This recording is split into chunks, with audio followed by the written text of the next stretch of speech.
Allez, talon aux fesses en arrière. Allez, allez, les bras, les bras, les bras. Oui, on revient. Bien assis. Allez, va chasser un côté. Allez, c'est parti.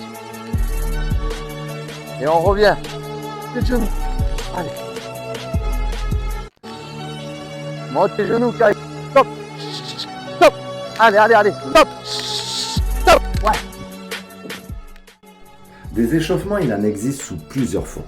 Et au-delà des gammes qui sont là assez classiques, cet échauffement, je l'utilise avec les enfants et aussi avec les plus grands. Ça marche très bien, surtout avant les matchs. Parce que sans forcément parler, il y a un leadership qui se crée naturellement.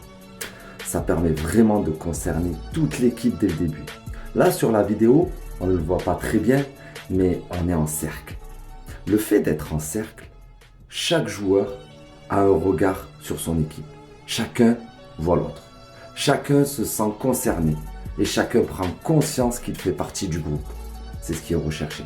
Ça renforce le lien, ça crée une vraie présence collective.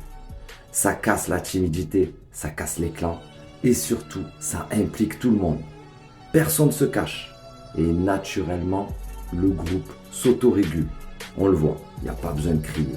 Le cadre se crée tout seul et chacun s'auto-corrige par le regard. Et ça crée de l'énergie collective. On travaille la coordination, le rythme, la synchronisation.